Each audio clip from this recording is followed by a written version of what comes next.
Hare Rama, Rama Rama, Hare Hare. So we'll see this chapter number 12th, shlok number 5th, and the translation. क्लेशा अधिक्तर्तेषाम् अव्यक्त आसक्त चेतसाम् अव्यक्त हि गति दुःखम् देहि वादभिरवप्यते. Translation by His Grace Srila Prabhupada ki jai. For those whose minds are attached to unmanifested, impersonal feature of the Supreme, advancement is very troublesome. To make progress in that discipline is always difficult for those who are embodied. Any Prabhuji Mataji want to recite the shlok? Hare Krishna Prabhuji.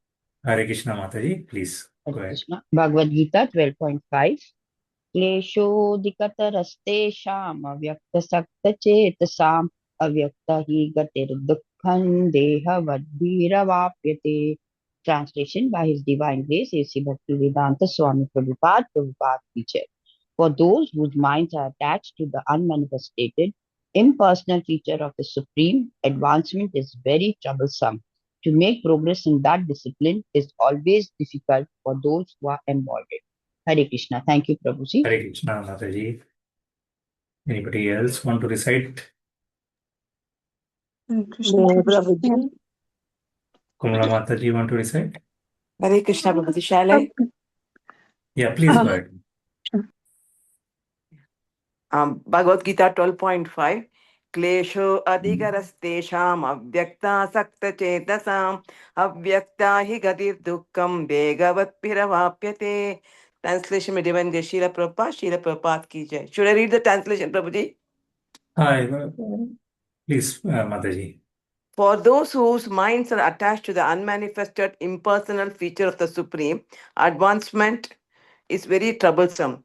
To make progress in that discipline is always difficult for those who are embodied. Hare Krishna. Thank you, Prabhuji. Thank you, Mataji. Kumala Mataji want to recite? Okay, Prabhuji. Thank you. Bhagavad Gita 12.5. क्लेशोऽधिकतरस्तेषाम् अव्यक्तासक्तचेतसाम् अव्यक्ता हि गतिर्दुःखम् देहवद्भिरवाप्यते. Translation by His Divine Grace, Srila Prabhupada ki jai. For those whose minds are attached to the unmanifested, impersonal feature of the Supreme, advancement is very troublesome. To make progress in that discipline is always difficult for those who are embodied. Thank you, Prabhuji, for the opportunity. Hare Krishna. Anybody want to recite? May I, Prabhuji? Yes, Mataji. Please go ahead. Bhagavad Gita 12.5. क्लेशोऽधिकतरस्तेषाम् अव्यक्तासक्तचेतसाम् अव्यक्ता हि गतिर्दुःखम् देहवद्भिरवाप्यते. Translation by Divine Grace, Srila Prabhupada ki jai. For those whose minds are attached to the unmanifested impersonal feature of the Supreme, advancement is very troublesome. To make progress in that discipline is always difficult for those who are embodied. Thank you, Prabhuji. Hare Krishna. Thank you, Mataji. Okay, so we'll just get into the details. So you see here in this shloka, Lord Krishna is saying something having little trouble. So going in a path where there is little trouble. So what is this path? This path is of Gyan Yoga. So as we know that we have different path to reach Lord Sri Krishna. So our final destination is to reach Bhagavan, right? Now Bhagavan has given different paths for us through which we can actually reach him. So it can be through Karma Yoga, it can be through Jnana Yoga, or it can be through Bhakti Yoga. And you see here in this shloka, Krishna is not recommending Jnana Yoga. So we have to know little background about this because it directly goes into into the fifth shloka here. So we want to know a little bit background about this. So what is the difference between these two paths? That is one, the Jnana Yoga and the Bhakti Yoga. So when you see, okay, before going into that, we hear this story of this professor and the boatman. So this professor, he's a very great scientist, a very famous professor who is having a lot of degrees. He's master of all the knowledge. And he is actually specialized in hydrology or hydrochemist who actually know about the complete science of the ocean, the water, the chemistry of all the chemical composition, uh, every kind of war. So it happened that he was supposed to cross a river. So he was just going someplace and he wanted to cross a river. Now, suddenly, what happened? There was a big storm. That area was having so much storm that every ship or boat they refused to take him. So then he was little in anxiety. He just approached a fisherman. So he told him, "Ki I want to cross this stormy river. So please help me."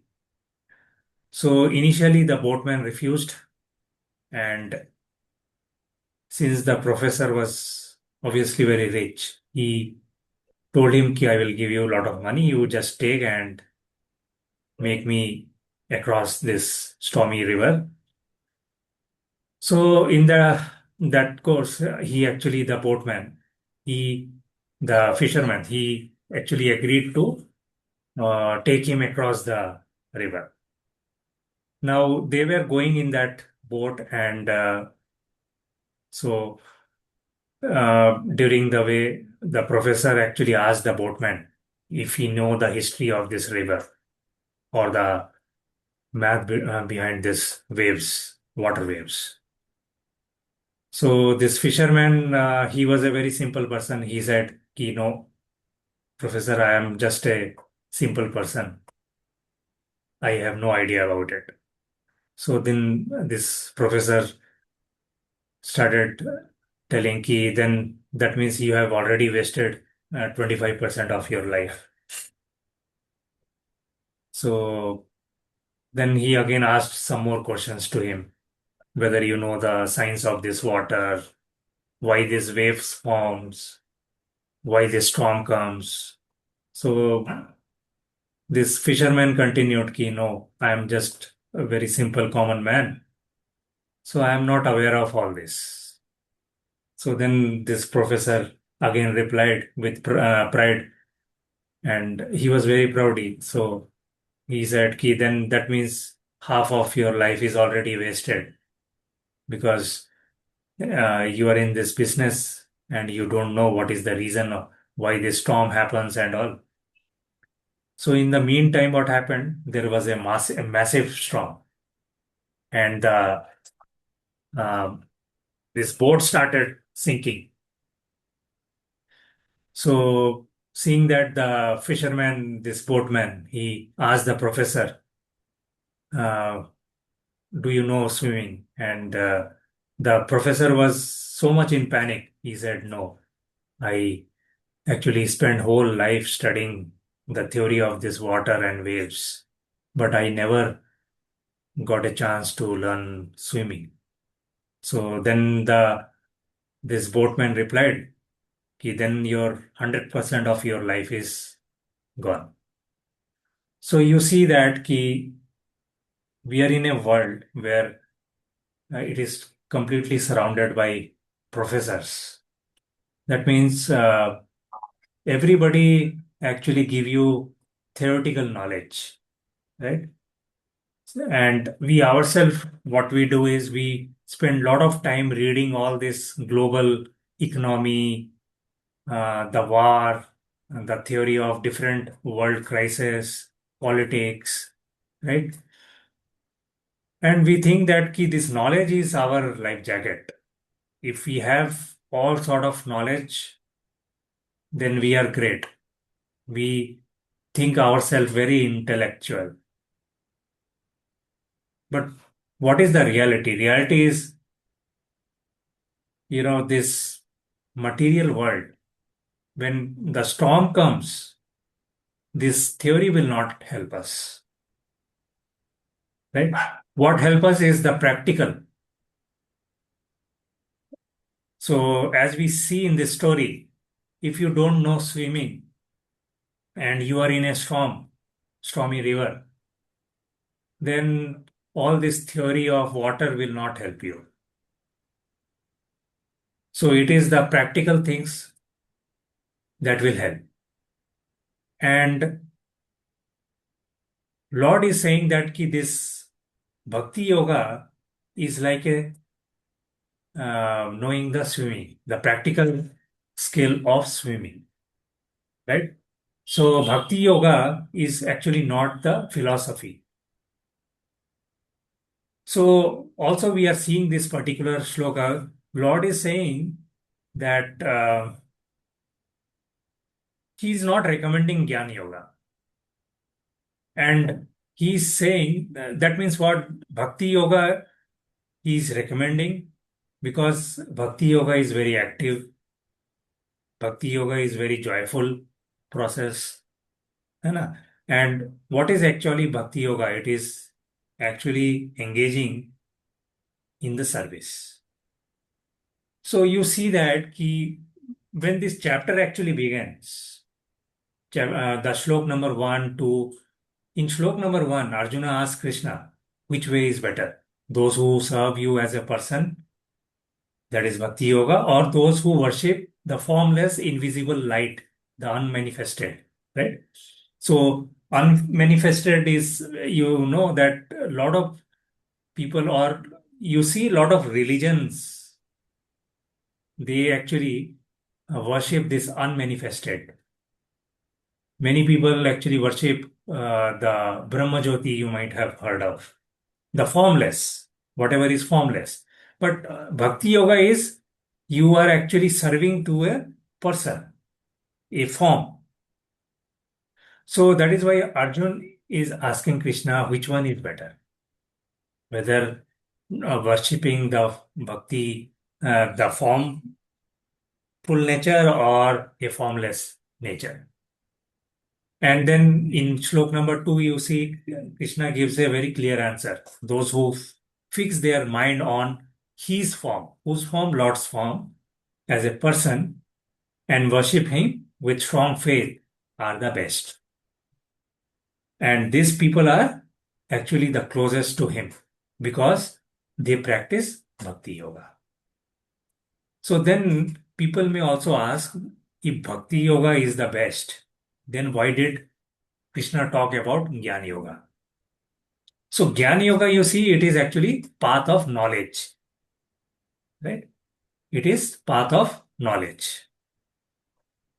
So obviously this question will arise ki Krishna is recommending Bhakti Yoga, but then he has given even other yoga like Jnana Yoga. So what is the reason? So Prabhuji's Mataji's, any reason you can recollect? What is the reason maybe? Why even Bhakti Yoga, so Jnana Yoga is mentioned in Bhagavad Gita when Lord Krishna himself is recommending Bhakti Yoga. So he could have completely described or spoke shloka about Bhakti Yoga, but he also included Jnana Yoga, he also included Karma Yoga. What is the reason? Prabhuji, because Like, mm, he both Jnana Yoga and Karma Yoga, he wants them to culminate into Bhakti Yoga. Yeah, correct. Any other and answers? Prabhuji, Hare Krishna, some people, some common men, Prabhuji, cannot follow the Bhakti Yoga system. They find it difficult. So it's easier to follow the Karma Yoga or Jnana Yoga. So Yes, they cultivate knowledge for the absolute. absolutely. All answers are very much correct. So you see, actually, different person have different personalities and habits. So though Bhakti Yoga, what we practice in ISKCON, is the most simplest and joyful process, still many people find it hard. It is only because of their personalities and their habits. They find it little difficult to practice Bhakti Yoga. Rather, they go towards other kind of yogas. Some people also go towards Ashtanga Yoga. You see Rishi Munis, right? So many Rishi Munis, they prefer going to Himalayas and doing meditation. So if a person find it hard to bow down or accept God as a person, they might find Bhakti Yoga little difficult to do. That is the some of the reason, right? So Krishna says that Gyan Yoga also works. It's not that ki only Bhakti Yoga you can reach him. Other yogas also actually works. But by following the rules of Gyan Yoga carefully, a person will eventually reach the same goal that Krishna itself is saying. If you go to Bhagavad Gita, chapter number 7, shlok number 19.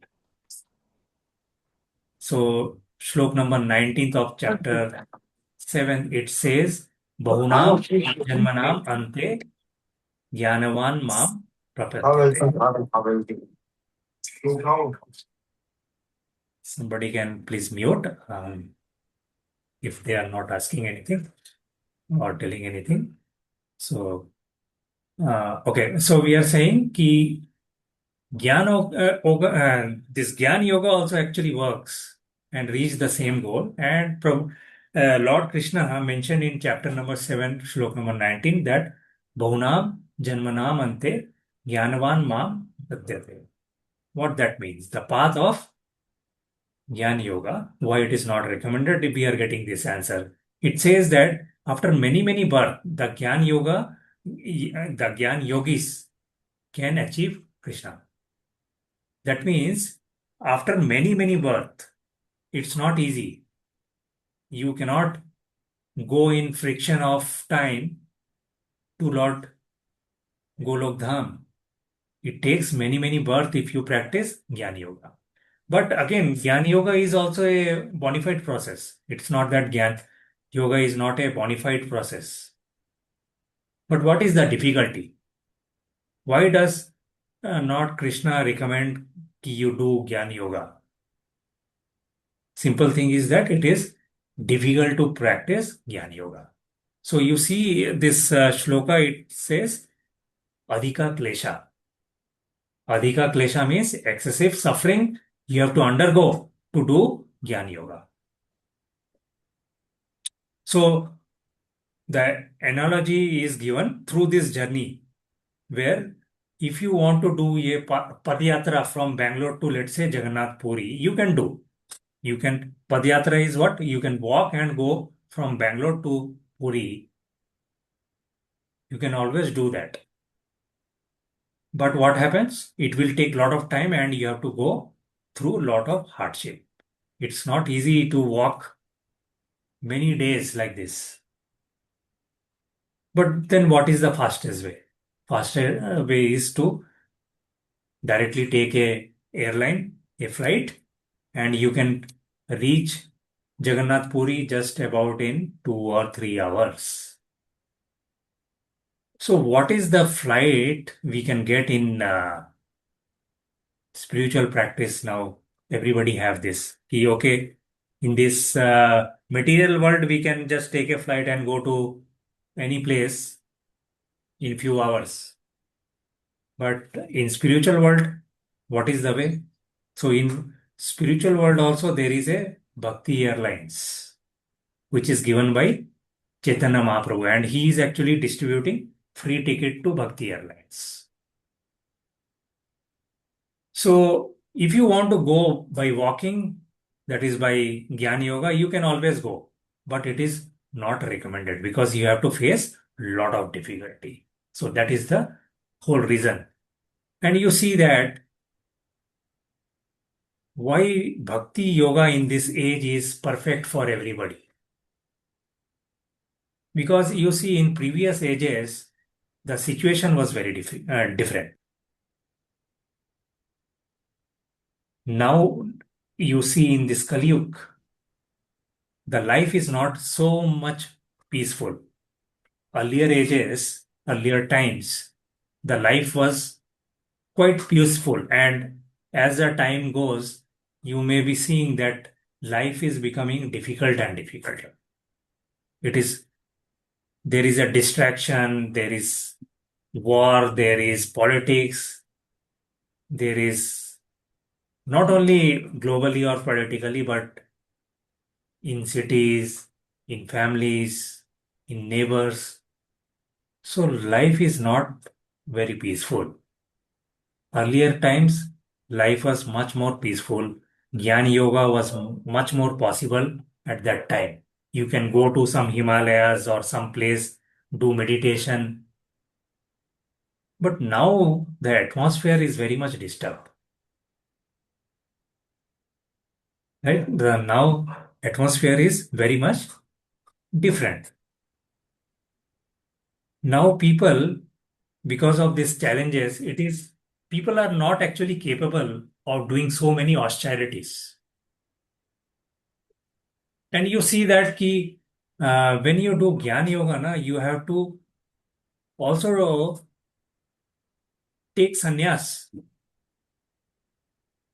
You see that how difficult it is. It is so hard to leave your city, your home, your family. It's not possible, right? You just think about it. One day I suddenly decide to take sannyas and leave my family, leave my city, go to some remote place, do some meditation, some Ashtanga yoga. How difficult it is. Not possible, not practical.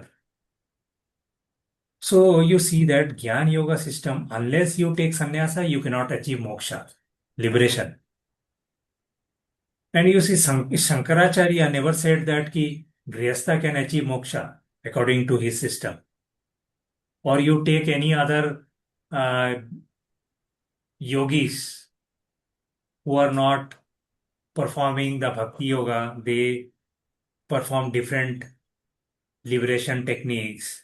Everybody, the prerequisite is to take sannyasa, leave grihastha, then only you can get moksha. But according to Bhakti Yoga system, even a grihastha can achieve liberation. Now you see how simple it is. Even grihastha can achieve liberation. And we have so many examples, practical example, living example. There are time back, if you go, you see so many success stories. Maharaja Katvanga, he achieved perfection in one moment. Ajamil, you see, he achieved perfection in one chanting of Narayana name. Then, what to talk about human being? You see, animals, elephant Gajendra, he also achieved perfection by Bhakti Yoga. So, Bhakti Yoga means we have to give ourselves. That is only which is required, right? To serve Lord, we have to give ourselves and serve Lord. The dedication is required. So this process is very natural. Sincerity and dedication is the must. So many, actually, you see the power of humility, right? We were talking about in bhakti yoga, we have to bow down, uh, we have to be sincere. So humility is the power actually. And you see many ladies, Matajis, could achieve full bhakti because they dedicate themselves to the Lord. Sometimes men are too proudy, so they don't like to bow down to Bhagwan. And you see uh, different association, different gatherings. You see Matajis are so dedicated because, so I'm talking in general, right? So don't take it very specific cases.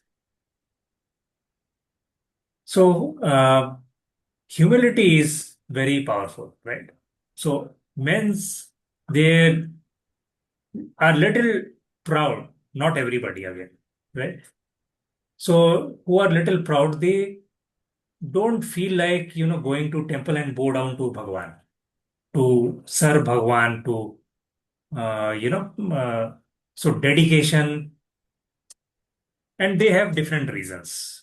Not only proud, they will say, I have to go to my work, I have to see my family, this, that. There are many reasons, right? But you see, the truly intelligent who understand there is one supreme power, then those intelligent people, they don't mind bowing down. You see, Chaitanya Mahaprabhu, he bowed down before the deity of Padmanabha. And all these great acharyas, Madhava, then Ramanujacharya, Nimbarka, Vishnu Swami, they all bow down before the Lord. So you see, they are the great personalities, but everybody accepted that Lord Krishna is the supreme. So now we were talking about this Bhakti Airlines or Bhakti Vimana. Well, it is so powerful. Bhakti Vimana is so powerful. How powerful it is that you compare through nowadays, let's say, ki in a country, president is so powerful, right? President, everybody know, president have so much power. He is having so much power that even a person given to death sentence, he can actually lift that. President can just remove his death sentence to maybe life imprisonment or something. So now just imagine how much powerful maybe that Krishna. He is actually Lord of all. So Krishna is having so much power that he can free us from material entanglement. And you see that in Shastra, Lord Shiva himself called Lord Krishna as Mukunda because he is the only one who can actually truly grant liberation. So it is very clear from Shastra that other than Lord, nobody can give us liberation. And you see in Varaha Purana also, a devotee does not need to practice difficult Ashtanga yoga to reach spiritual world. The Lord himself takes responsibility coming on his career, Garuda. We all know Garuda is his career to take the devotee out of this material existence. So it is mentioned in Varaha Purana also. Because you may say, I will do it. I will practice all, even Bhakti Yoga, I'll practice, it will happen. I can do it. I can get moksha or liberation. But now you tell me, ki, if there is a swimmer who actually won this Olympic championship, Olympic gold medal, if we put him into the specific ocean, can he swim and cross and come to the uh, shore? Is it possible? Can he escape? If we drop him in the middle of the ocean, though he may be Olympic champion in swimming, can he swim across? Is it possible? No, Prabhuji. Not possible. Similarly, it is impossible to actually escape the material world with only our own effort. But Krishna can pick us easily. So you see, in this age, our heart is just hard like a rock. And that is the main difficulty.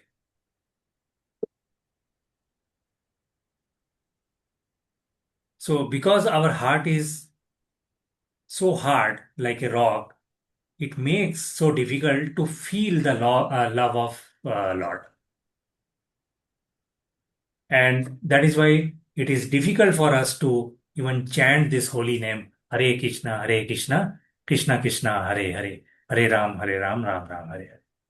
So chanting actually, the what is the effect of chanting? Chanting is like a fire that melts even a stone-like heart, allowing everyone to feel bliss and ecstasy. In what? Serving Lord.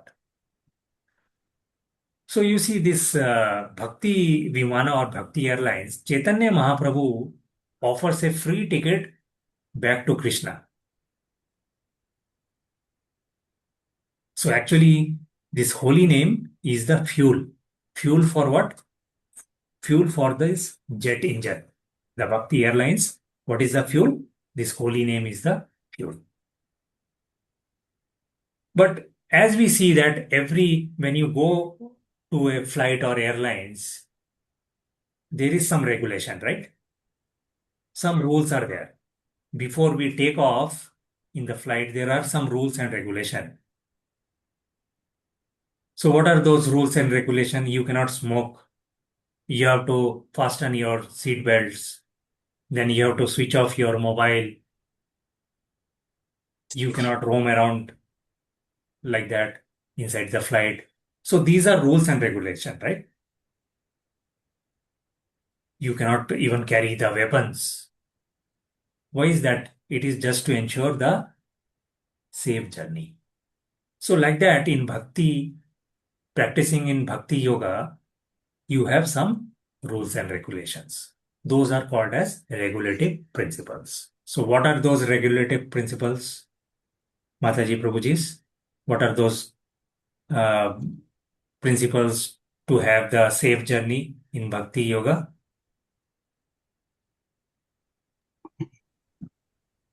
No Prabhuji, four meat-eating, regulative no principles. illicit. ABCD.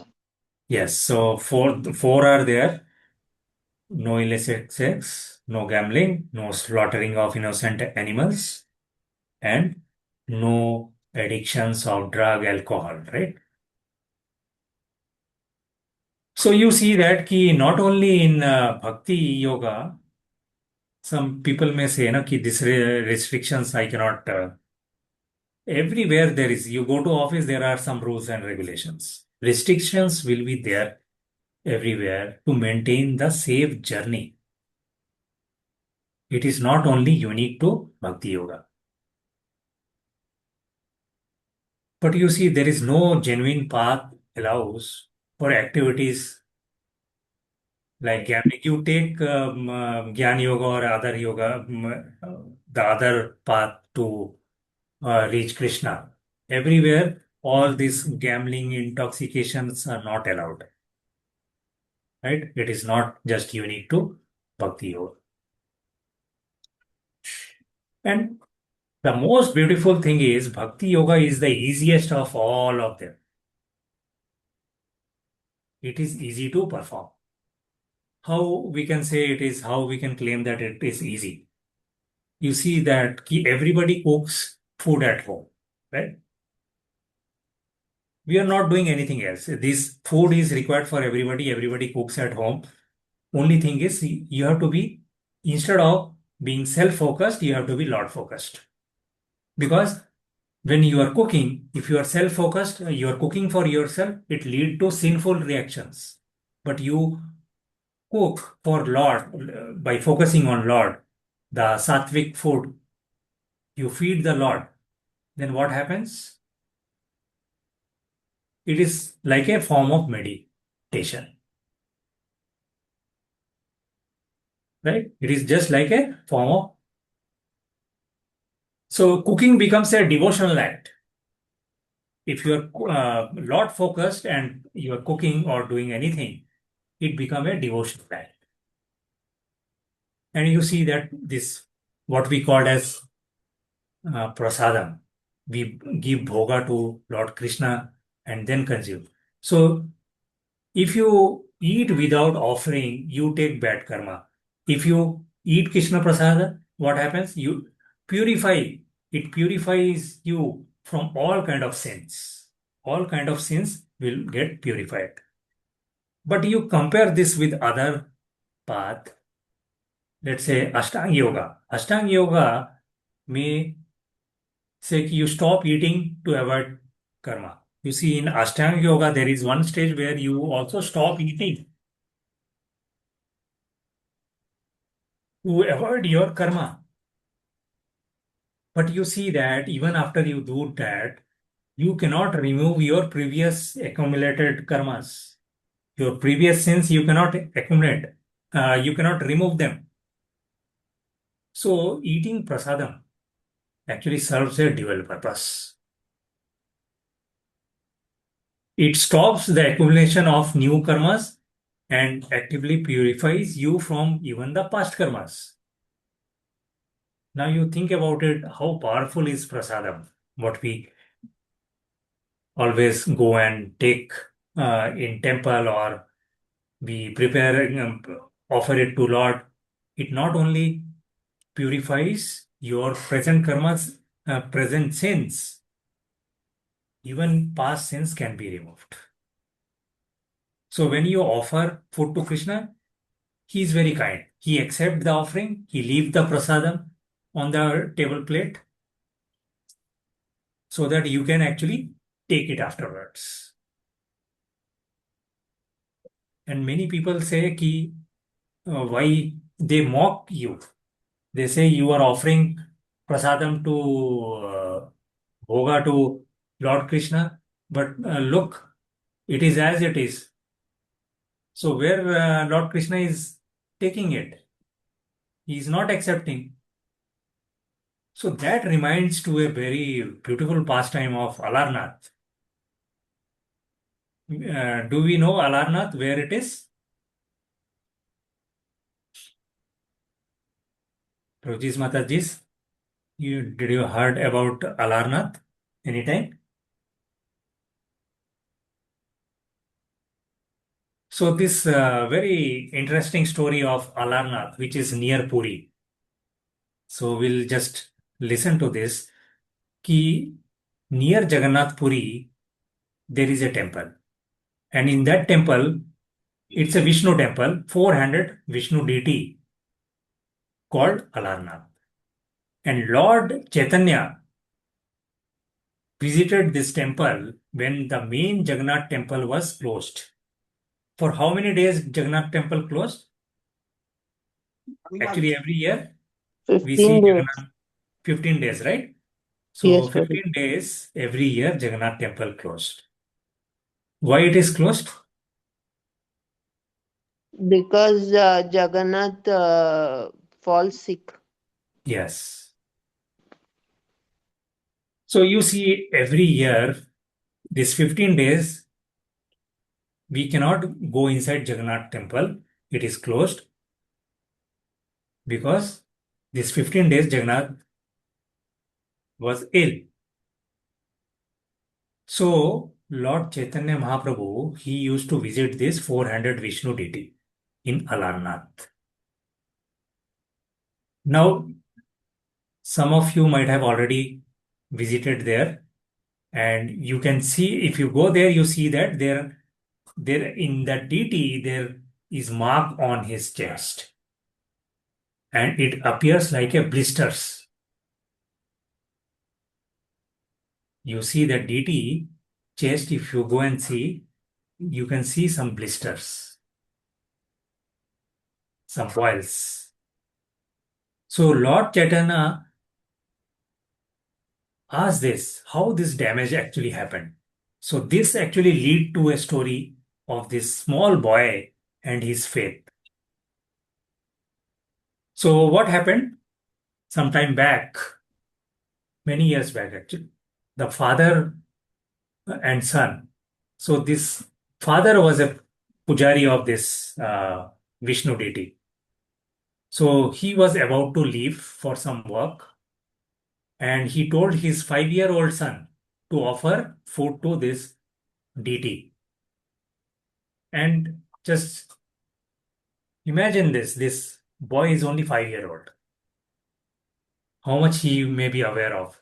So but father gave instruction, go to the deity every day, offer mantras and offer deity food, the bhoga. And this small boy, he used to go to deity, he chant mantras, he offer food to him.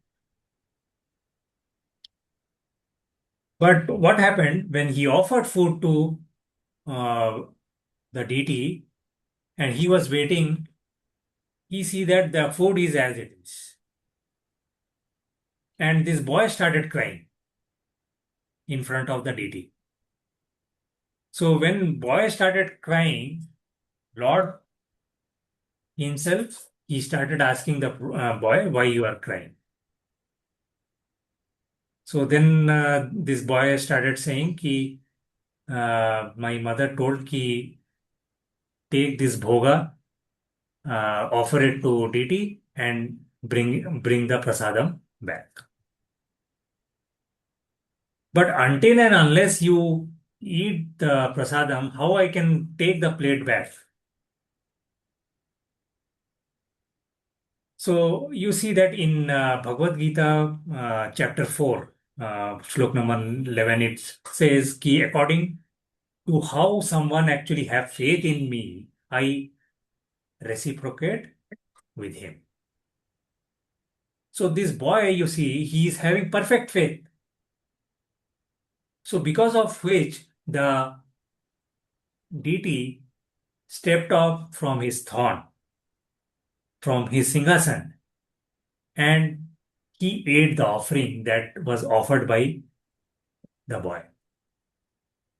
Because Lord, whoever have the extreme faith, Lord, in similar, he actually reciprocate. And this boy came back home with empty plate because Lord already came in front of him. He ate the complete offering. Plate was empty. The boy came back home, and mother started doubting why he came back with empty plate. The mother was confused. She was worried. She thought that the boy may be stealing the food. And when the father returned back, the mother discussed this with the father. So then father decided ki, ठीक है, I will do one thing. I will, when the son go to the deity with food offering, I will also go along, but I will hide and go. I will not let him know. So then what he see, he got shocked. And he saw that the Lord himself is actually stepping down from the throne and coming to the boy and taking the plate and he is eating that offering. So father was so much shocked that he made sound and immediately Lord saw that and he quickly jumped back into his throne. So in that course, what happened? Some hot payasam, payasam everybody knows. It splashed into his chest, leaving a permanent mark. So you see that how Lord actually accept.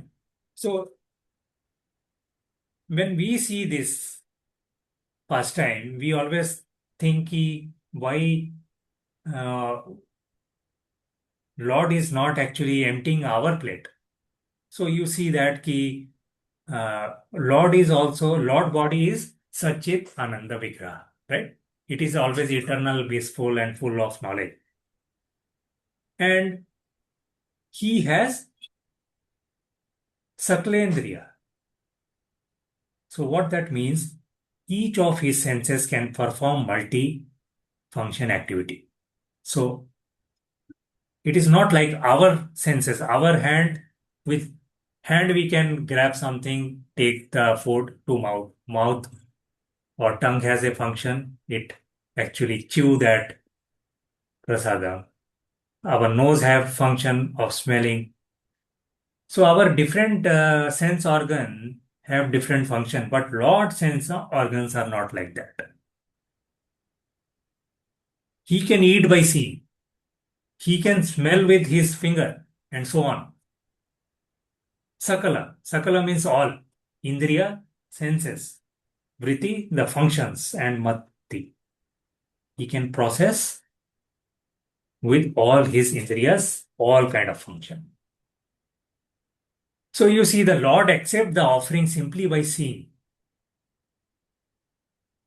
So just to make that boy, little boy, happy, he just go to his plate, he empty his plate.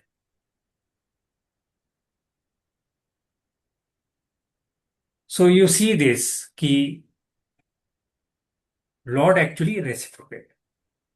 So now coming back to this our bhakti journey, bhakti path, we will conclude this here that bhakti path is the joyful path and the easiest path. And what is the recommended practice?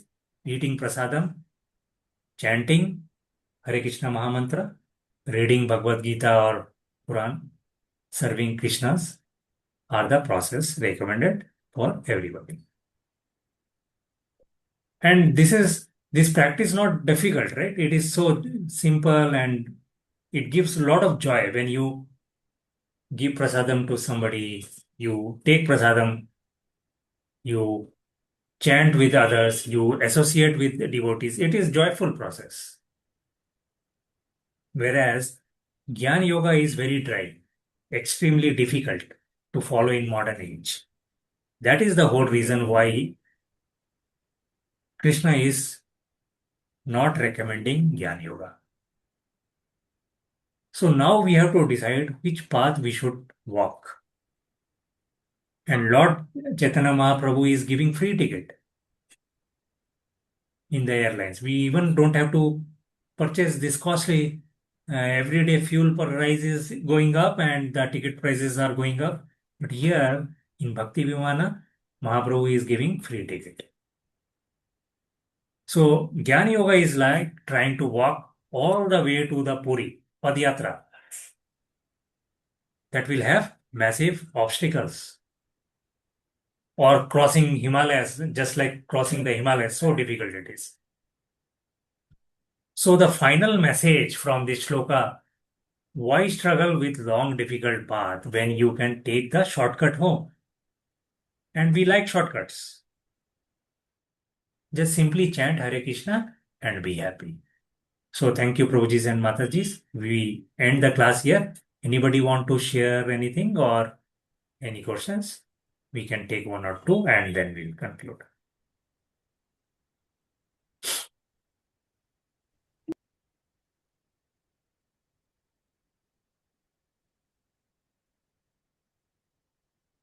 Hare Krishna Prabhu. Hare Krishna, Prabhuji, sorry, I didn't realize that my phone got unmuted. I'm very sorry. Hare Krishna. Pranams to everybody. Pranam to everybody. Sir. Hare Krishna, Mataji. Can I share a pastime of Guru Maharaj? We are talking Yes, about Mataji. Bhakti. Yes, ma'am.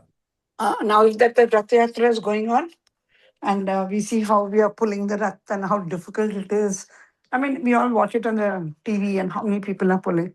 So, in the same way, like Calcutta during the Rath Yatra, you know Marachi Prabhu. I think most of us in ISKCON know how Marachi Prabhu, like he's a full-time devotee in Mayapur, married to a Bengali, and he's a foreigner. So he was serving Guru Maharaj, and right now he's serving Guru Maharaj in Bangalore. Like he's a very very senior devotee, almost about 50, and he runs travel this thing. So he was telling us yesterday. So when this because our Rath Yatra just finished, and he said, so once when the Rath Yatra was going on, the Rath did not move, and well, all the devotees, so many of them tried pushing, and the Rath did not move. Then like Guru Maharaj had, so when Guru Maharaj came, he took the rope and he said, Jai Gauranga, Jai Jagannath, and the Rath moved. So, I mean, I'm not saying, I mean, because, so bhakti, when you have that faith, when you're a sincere devotee, even the impossible becomes possible. Yes. So bhakti is such a strong, you don't need jnana, you don't need anything. You just need that spark, to trigger off.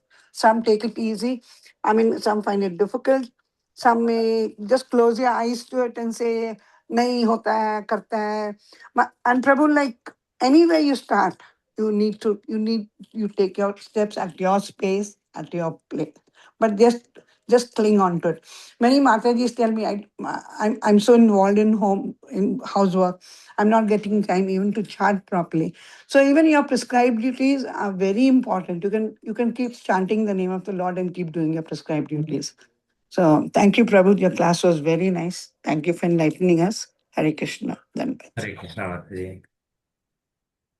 Hare Krishna, Prabhu, Pranam. Thank you for the class. I just wanted to add a thing which I was reading coincidentally from Chaitanya Charitamrita, Madhya 4.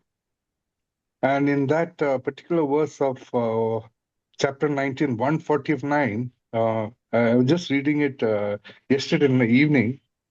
Because a devotee of, I'm just reading it out, Prabhu. Yes. Because a devotee of Lord Krishna is desireless, he is peaceful. Fruitive workers desire material enjoyment. Jnanis desire liberation. Yogis desire material opulence. Therefore, they all lusty and cannot be peaceful. Of course, the Yes. purport goes on to that chapter, Bhagavad Gita 5.29, and he explains that, Prabhu. Just correlating what you have said today to this particular thing that I was just reading. So a devotee has to be desireless. That is, hello? Yes, Prabhuji, we can hear you. So devotee has to be desireless. Now, that is quite a difficult task, isn't it? Totally desireless, Prabhu. How will, bhakti help us to become totally desireless?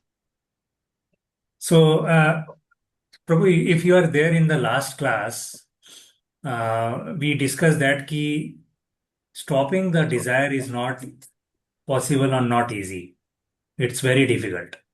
Only thing is we have to divert ourselves. So when we go to office, we also discuss this example, how Mataji and Prabhujis can divert the desire. So instead of self-focused, we become Lord-focused. So whatever desire you have, you like to earn money, continue doing that. You like to sing, continue doing that. You like to cook, continue doing that. Don't stop it. Your desire is saying something, you do it, but you divert it towards Krishna. So instead of self-focused cooking, you are doing Lord-focused cooking. So when you are going to office also, you are earning money also, you keep some money, some part of the money for Krishna. You are suffering during that course. You just say, yeah, I am doing it for Krishna. So that way, actually, whatever material desire you are having, actually some percent you do it for Krishna, you serve it for Krishna. Automatically, you will see all this process also, the chanting, when we say purify us, it is actually to reduce your desires only.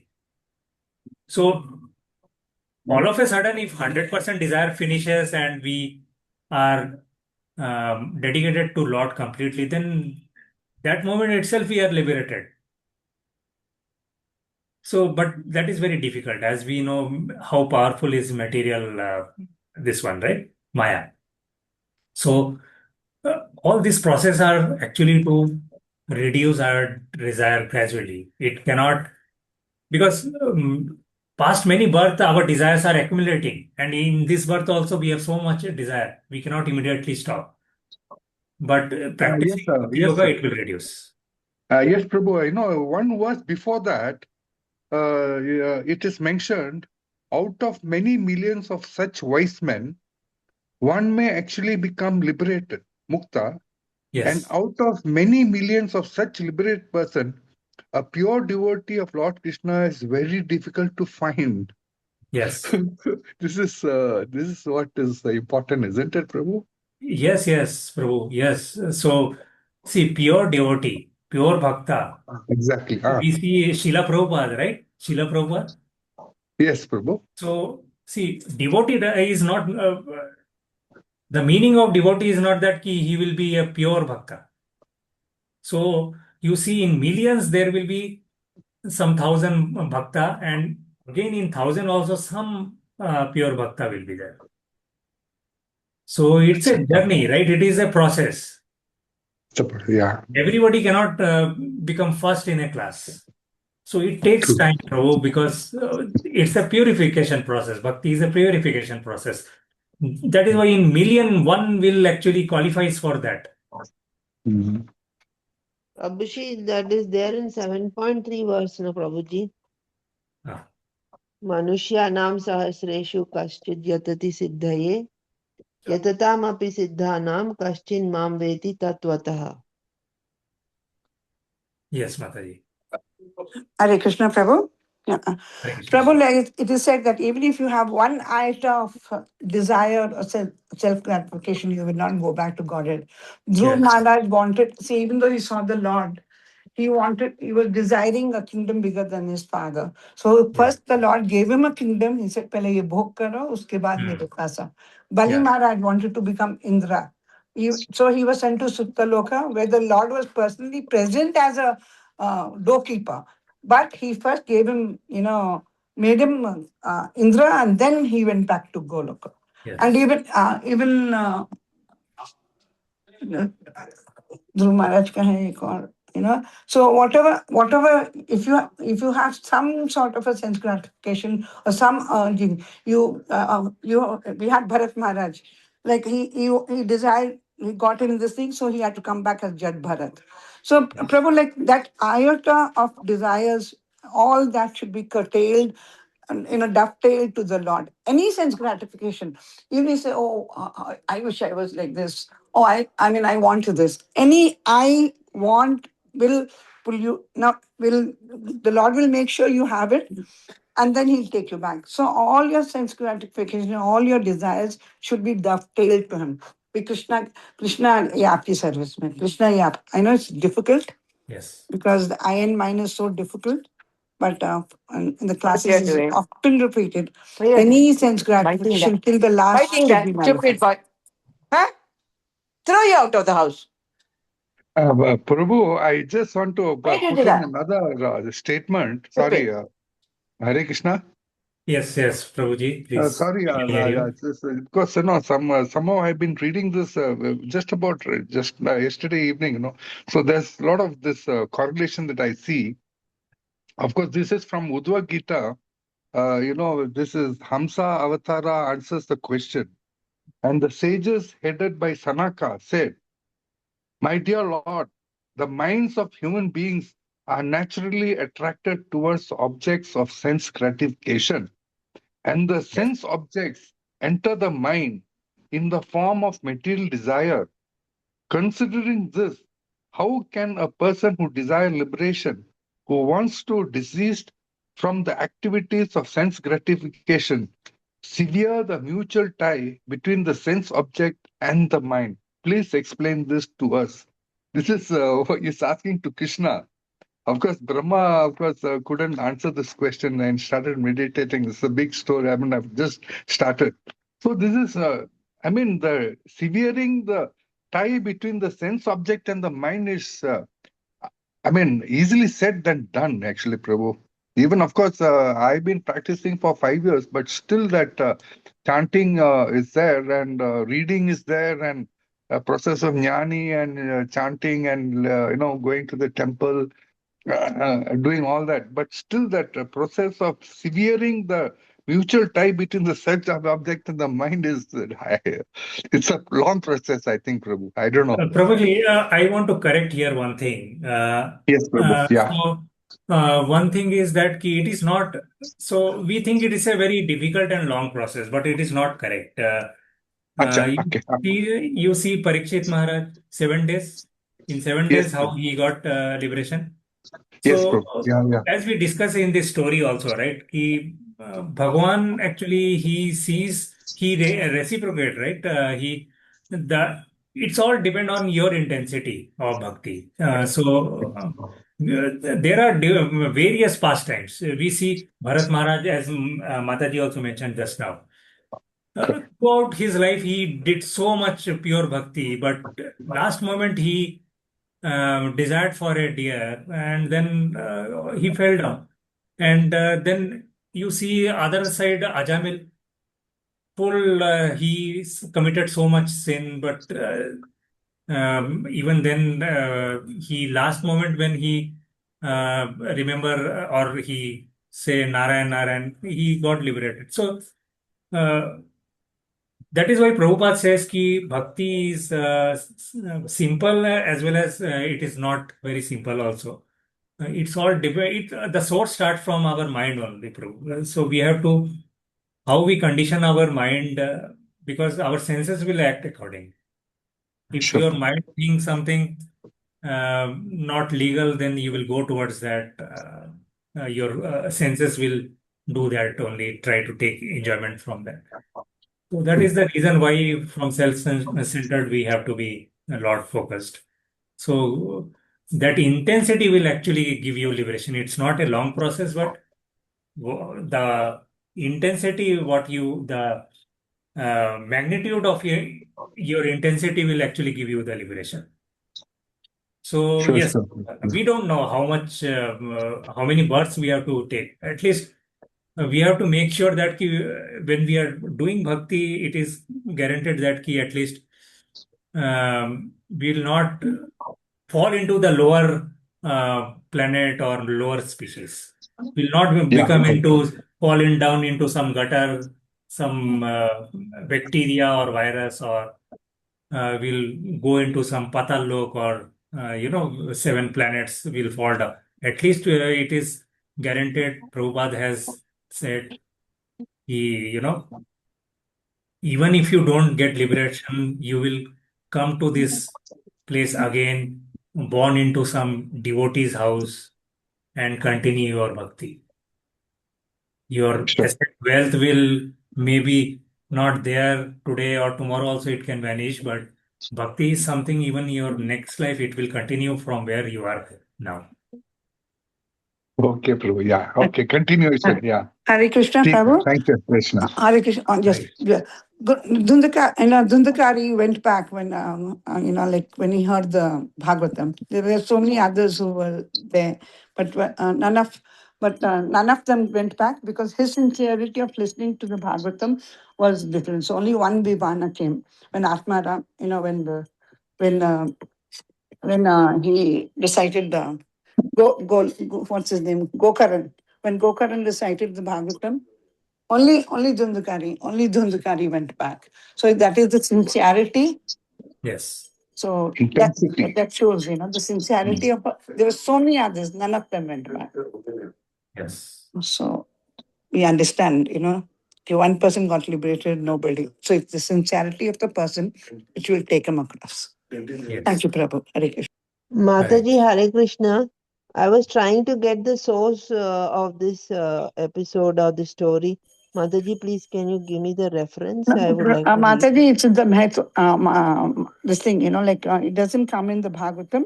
It comes in the क्या बोलते हैं उसको महात्मा में आता है. The Mahabharata and all that. It comes in there. Prabhu, Okay. Mataji, actually it comes in that Gita press of Srimad Yeah, Bhagavatam. Prabhu. Mataji. उसमें वो तो कथाकार वगैरह हम लोग तो बचपन से सुनते हुए आए हैं ना, गीता प्रेस के इसमें भागवतम में है. Before they Yes. started, even when you listen to subtitles, even before they started with this story only.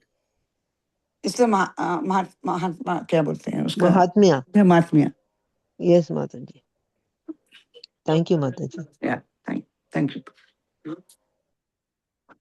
And Prabhu, again, like we were discussing Dhruv Maharaj, so he was having so many desire like we have now, right?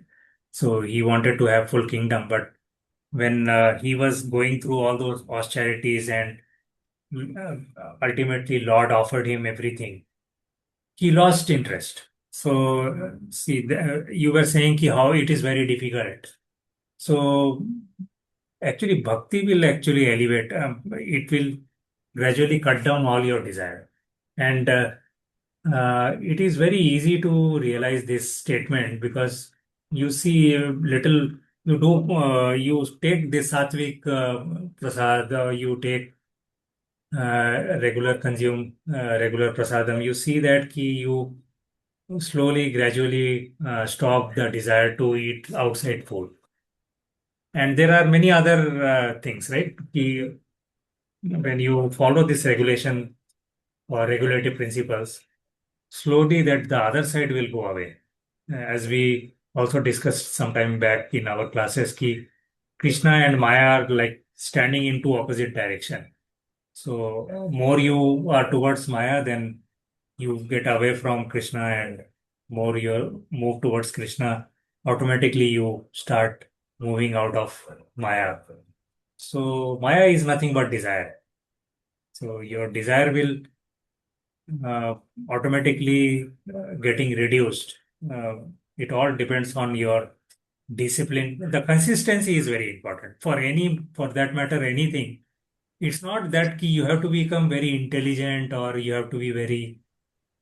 Only the discipline and consistency, it works in material life as well as in spiritual platform that I have realized. You don't have to be, born in devotee family, or you don't have to be very rich, or you don't have to be have any kind of pre-qualification. Only your practice should be discipline and consistency. Yes, Prabhu, I You are definitely doing, agree. yeah, Sorry. Sorry, yeah. Prabhu. Go ahead, Prabhu. Definitely, this process has definitely helped me to improve, as you said, no, cut off a lot of my desires. Definitely, I agree with you on that, Prabhu. Slowly, there is 100% improvement. It's not that I'm totally, there's no improvement. Definitely, Prabhu. I see the So you process see that. this daily, every day, how many hours we are spending in association in Yeah. bhakti. It is hardly maybe 1 or 2 hours we are doing, and rest of the time we are in the Maya. So Yes, how we can expect desires will stop? correct. And desire, this Maya is external potency of Lord Krishna only. How we can actually conquer until unless Krishna takes out. So only Yes. we can do is sincerity and dedication, consistency, and then pray ki you take us away from all this desire. And if he he will, then he will come back from his throne and he will eat from our plate. Mhm. Okay, Prabhu. Thank you. Hare Krishna, Prabhu. Dhanvat Right. Pranam. Yes.